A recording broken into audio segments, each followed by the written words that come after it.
प्रयोगशाला परिचारक भर्ती परीक्षा के लिए रैपिड रिवीजन सीरीज का यह पार्ट 7 है। इस वीडियो में हम फिजिक्स के ऐसे क्वेश्चंस का रैपिड रिवीजन करेंगे जो विभिन्न कंपटीशन एग्जाम में बार बार पूछा गया है। ठीक है, ऐसे क्वेश्चंस का हम रैपिड रिवीजन करेंगे, क्विक रिवीजन करेंगे। चलिए स्टार्ट करते हैं। पहला प्रश्न है, असत्य कथनों का चयन करें। कथन है, एक मशीन की क्षमता 100% से कम होती है। एक मशीन का यांत्रिक लाभ हमेशा 1 से कम होता है। ये दोनों गलत है। एक सामान्य मशीन चालक गुणक का कार्य करता है। एक सामान्य जो मशीन है वह चालक गुणक का कार्य करता है, यह भी कथन गलत है। एक मशीन का यांत्रिक लाभ वेग अनुपात से अधिक होता है। ये जो यांत्रिक लाभ है MA है वह वेग अनुपात VR से अधिक होता है बोला गया है, तो ये कथन क्या है, सही है। एक मशीन का यांत्रिक लाभ वेग अनुपात से अधिक होता है, इस प्रश्न का सही आंसर है। अगला प्रश्न है, किस उत्तोलक के लिए यांत्रिक लाभ 1 से हमेशा कम होगा। जो ये M है, MA है, वह 1 से हमेशा कम किस उत्तोलक के लिए होगा बोला गया है। इस प्रश्न का आंसर होगा जिसमें आयस आलंब एवं भार के बीच हो। ठीक है, ऐसा उत्तोलक जिसमें आयस जो है वह आलंब और भार के बीच होगा, वही उत्तोलक के लिए यांत्रिक लाभ MA 1 से क्या होगा, कम होगा। ठीक है। अगला प्रश्न है, द्वितीयक श्रेणी के उत्तोलक में क्या होता है पूछा गया है। इसमें 4 कंडीशन दिया है। इन चारों कंडीशन में से कौन सा कंडीशन द्वितीयक श्रेणी के उत्तोलक के लिए सही है, इसे बताना है। पहला ऑप्शन है, यांत्रिक लाभ वेग अनुपात के बराबर होता है। अगला ऑप्शन है, यांत्रिक लाभ वेग अनुपात से बड़ा होता है या फिर अधिक होता है। तीसरा ऑप्शन है, यांत्रिक लाभ 1 से अधिक होता है। और चौथा है, यांत्रिक लाभ 1 से कम होता है। इसका आंसर है द्वितीयक श्रेणी के उत्तोलक के लिए यांत्रिक लाभ, ठीक है, वह 1 से अधिक होता है। ऑप्शन नंबर C इस प्रश्न का सही आंसर है। अगला प्रश्न है, सुमेलित नहीं है। इनमें से कौन से ऑप्शन सुमेलित नहीं है, इसे हमें बताना है। दरवाजा गुलेल, क्या यह प्रथम श्रेणी की उत्तोलक है। चीनी का चिमटा और बंसी ये तृतीय श्रेणी की उत्तोलक है, सही है। ठीक है। पंजा हथौड़ा गुलेल ये प्रथम श्रेणी की उत्तोलक है, ये सही है। तो प्रथम श्रेणी के लिए अगर पंजा हथौड़ा गुलेल सही है तो दरवाजा और गुलेल, ठीक है, गलत हो जाएगा। गुलेल तो प्रथम श्रेणी का होगा, लेकिन दरवाजा जो है वो प्रथम श्रेणी के उत्तोलक में नहीं आएगा, इसलिए ऑप्शन A सही सुमेलित नहीं है। ठीक है। इस तरह इस प्रश्न का आंसर क्या हो जाएगा, सुमेलित नहीं है में दरवाजा गुलेल प्रथम श्रेणी के उत्तोलक की श्रेणी में नहीं आएगा। अगर यहाँ दरवाजा नहीं होता, गुलेल होता तो प्रथम श्रेणी के उत्तोलक में आ जाता। उत्तोलक जिसका यांत्रिक लाभ से बड़ा, मतलब यांत्रिक लाभ 1 से बड़ा, यहाँ पर क्या है, 1 है, टाइपिंग मिस्टेक हो गया है। उत्तोलक जिसका यांत्रिक लाभ 1 से बड़ा, 1 से छोटा तथा 1 के बराबर है। पहला कंडीशन क्या है दिया गया है, MA के लिए 1 से क्या होना चाहिए, ये बड़ा होना चाहिए।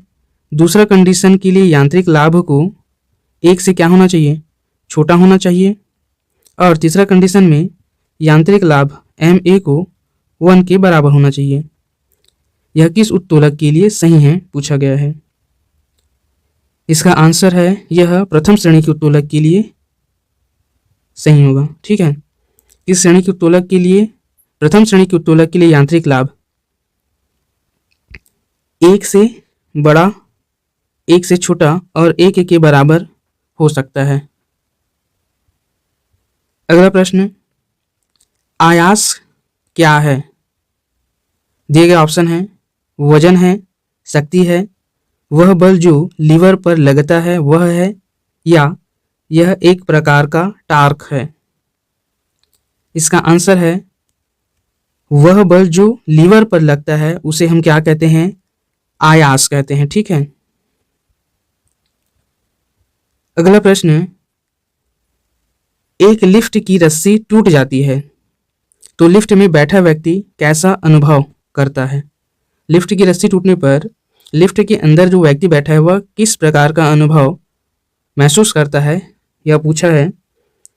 भारीपन का एहसास महसूस करता है, हल्कापन महसूस करता है, भार शून्यता महसूस करता है, या कभी भारी कभी हल्का महसूस करता है? इसका आंसर होगा लिफ्ट में बैठा व्यक्ति जब लिफ्ट की रस्सी टूट जाती है तो वह भारहीनता महसूस करता है, भार को शून्य महसूस करता है। ठीक है, ऑप्शन सी इस प्रश्न का सही आंसर हो जाएगा। अगला प्रश्न है लिफ्ट के संबंध में सत्य कथन है। लिफ्ट के संबंध में सत्य कथन का चयन करना है। दिए गए कथन कौन कौन से हैं? लिफ्ट त्वरित गति से ऊपर जाती है। लिफ्ट जो है वह त्वरित गति से ऊपर जाती है, कहने का मतलब है जी त्वरित गति, जी ग्रेविटेशनल फोर्स से ऊपर जाती है तो लिफ्ट में बैठा व्यक्ति हल्का अनुभव करता है। क्या यह कथन सत्य है? नहीं। अगर लिफ्ट त्वरित गति से ऊपर जाएगी तो लिफ्ट में बैठा व्यक्ति हल्का अनुभव नहीं करेगा। ठीक है, वह भार का अनुभव करेगा। लिफ्ट एक समान वेग से ऊपर जाता है तो बैठा व्यक्ति भारी अनुभव करता है। क्या यह कथन सही है? यह भी कथन सही नहीं है।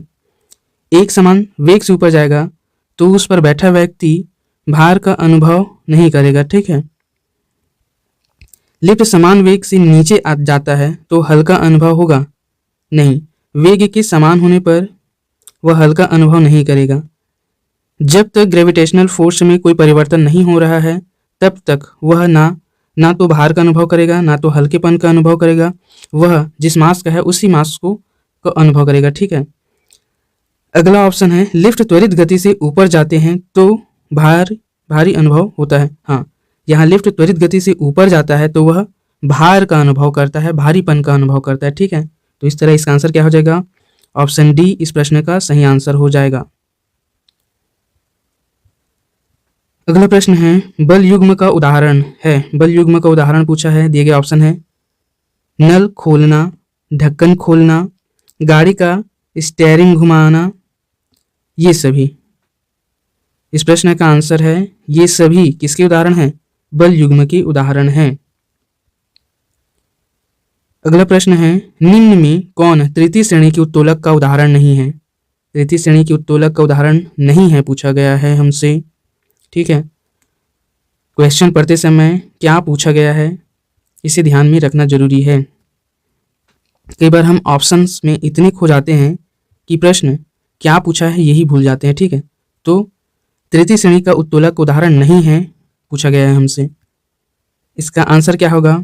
चाकू, झाड़ू, बंसी, पिलास, इसमें से कौन तृतीय श्रेणी के उत्तोलक के उदाहरण नहीं है? इसका आंसर है ऑप्शन डी पिलास एक तृतीय श्रेणी के उत्तोलक का उदाहरण नहीं है। बाकी सभी चाकू है, झाड़ू है, बंसी है, ये सभी तृतीय श्रेणी के उत्तोलक के उदाहरण है। अगला प्रश्न है निम्न में कौन सही नहीं है? कौन सा सही नहीं है पूछा गया है हमसे। दिए गए ऑप्शन है वेग अनुपात। वेग अनुपात बराबर आयास विस्थापन बटे भार विस्थापन होता है, ये सही है। दक्षता वेग अनुपात बटे यांत्रिक लाभ है। ठीक है, सभी मशीनों की दक्षता 100% होती है, ये सही है। यदि वेग अनुपात 1 से बड़ा हो तो यह बल गुणक की भांति कार्य करता है, ये भी सही है। तो ये गलत होगा। दक्षता वेग अनुपात बटे यांत्रिक लाभ नहीं होता और हमें नहीं है यही ज्ञात करना है, ठीक है। तो ऑप्शन बी इस प्रश्न का सही आंसर हो जाएगा। अगला प्रश्न चैप्टर 6 घर्षण से लिया गया है, फ्रिक्शन से लिया गया है। फ्रिक्शन का प्रश्न देखते हैं अब।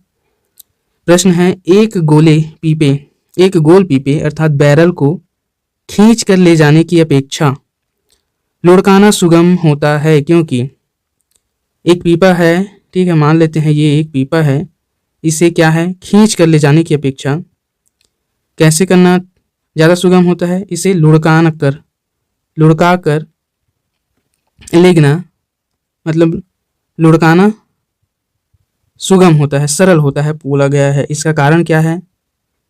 दिए गए ऑप्शन है खींचने पर पीपे का संपूर्ण भार कार्यरत होता है, क्या यह कारण है? नहीं। सर्पी घर्षण स्लाइडिंग फ्रिक्शंस की तुलना में लोटनिक घर्षण रोलिंग फ्रिक्शन कम होता है, क्या यह कारण सही है? हाँ, ये कारण सही होगा, क्योंकि स्लाइडिंग फ्रिक्शन की तुलना में जो लोटनिक घर्षण है, रोलिंग फ्रिक्शन है, वह कम होता है।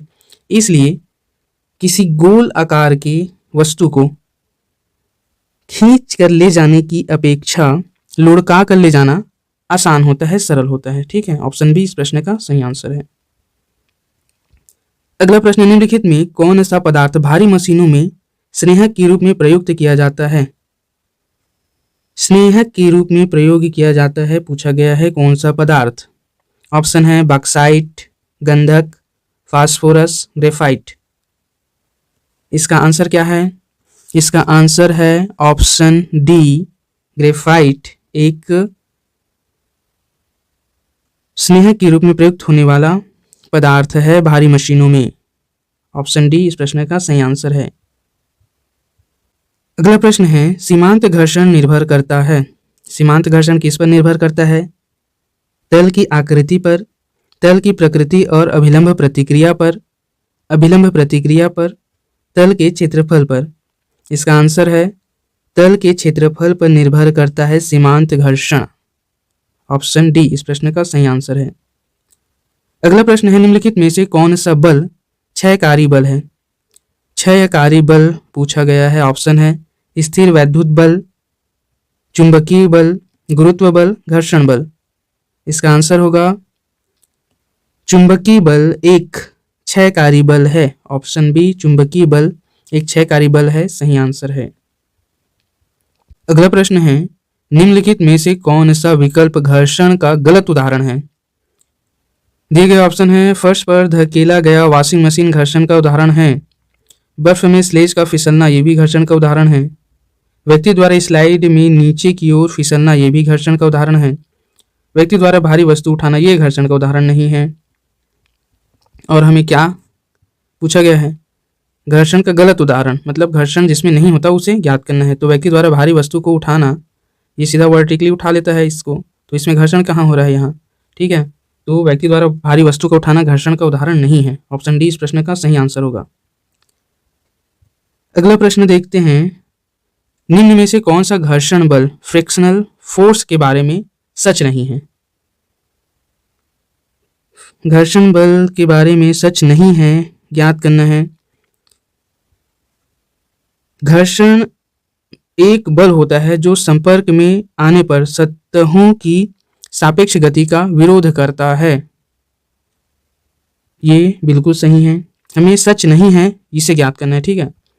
घर्षण बल जो तब कार्य करता है जब एक वस्तु एक सतह पर चलती या फिसलती है, उसको फिसलन घर्षण कहा जाता है, ये भी सही है। अगला ऑप्शन है मशीनों में घर्षण ऊर्जा बर्बाद होती है और तोड़फोड़ का कारण बनती है, ये भी बिल्कुल सही है। मशीनों के पुर्जे अधिकतर जो खराब होते हैं, क्यों होते हैं? घर्षण की वजह से खराब होते हैं। अगला ऑप्शन है रोलिंग घर्षण की तुलना में काफ़ी ज़्यादा होती है। रोलिंग जो है वह घर्षण की तुलना में काफ़ी ज़्यादा होती है, एक मशीन में बॉल बेयरिंग का उपयोग काफ़ी घर्षण कम कर देता है। ये सच नहीं है, ठीक है। ऑप्शन डी, रोलिंग घर्षण की तुलना में काफ़ी ज़्यादा होती है, तो ये भी सही नहीं है। एक मशीन में बॉल बेयरिंग का उपयोग काफ़ी घर्षण कम कर देती है, ये कुछ हद तक सही है लेकिन पूरा सही नहीं है। ये पूरा सेंटेंस सही नहीं है, एक हिस्सा कुछ कुछ सही है बताता है। एक मशीन में बॉल बेयरिंग का उपयोग घर्षण को काफ़ी हद तक कम कर देता है, ठीक है, लेकिन जो ऊपर रोलिंग घर्षण की तुलना में काफ़ी ज़्यादा होती है, ये लगभग पूरा गलत है। तो इस प्रश्न का आंसर क्या हो जाएगा? Option D. अगला प्रश्न, व्यवस्थित वस्तुओं की वो प्रकृति जो उसे स्थिर या समान गति से गतिमान रहने के लिए प्रवृत्त करता है क्या कहलाता है?